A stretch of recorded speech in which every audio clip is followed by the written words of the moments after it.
आदिवासी भाइयों के साथ घोर अन्याय अत्याचार हो रहा है। बरसों से काबिज है, जल जंगल और ज़मीन पे उनका अधिकार रहा है। 17 साल पहले यूपीए गवर्नमेंट ने वनाधिकार कानून भी बनाया, उस कानून की कोई समीक्षा नहीं कर रहे हैं। पेशा एक्ट भी है, पेशा एक्ट में ग्राम सभा में अगर प्रस्ताव पारित है तो किसी भी आदिवासी भाई का पट्टा कैंसिल नहीं कर सकते, ग्राम सभा सहमत है। और ये बिना कोई अपील किए, बिना किसी सुनवाई के सीधे सीधे 8,000 तो नेपाल नगर में कैंसिल कर दिया।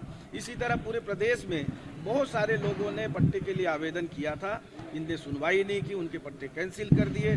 8 लाख से ज़्यादा पट्टे के आवेदन पेंडिंग है और भाजपा सरकार नींद में सो रही है। बड़े बड़े उद्योगपतियों को आदिवासियों की ज़मीन खाली कराकर सिर्फ लुटाने का काम कर रही है।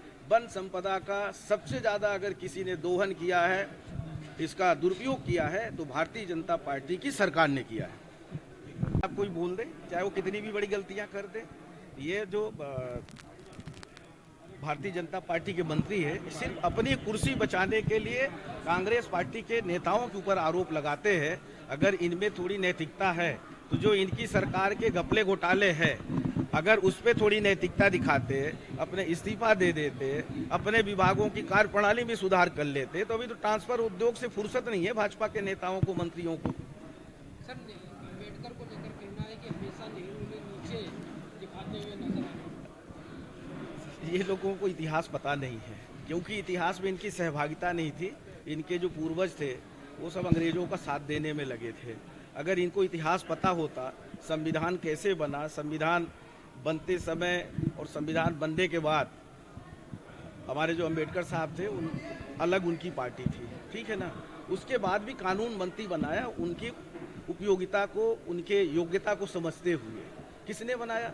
नेहरू जी थे प्रधानमंत्री, और कानून मंत्री कौन था? डॉक्टर भीमराव अम्बेडकर जी। और उस समय डॉक्टर राजेंद्र प्रसाद जी जो है देश के राष्ट्रपति थे, उन्होंने साइन किया था संविधान पे। तो संविधान सभा ने संविधान के मसविरे पे संविधान बना। डॉक्टर अंबेडकर साहब का जो सम्मान कांग्रेस पार्टी ने किया है, कांग्रेस के नेताओं ने किया है। एक बार उनकी सीट जो है, जब हमारा देश विभाजित हुआ, उनकी सीट उधर बंटवारे में चली गई थी, तो कांग्रेस पार्टी ने कांग्रेस के सांसद की सीट खाली कराकर उनको वो सीट देने का काम किया था। इनको इतिहास नहीं पता, ये तो झूठ परोसते हैं और झूठ परोस के राजनीति करते हैं। यही चरित्र है भारतीय जनता पार्टी के नेताओं का।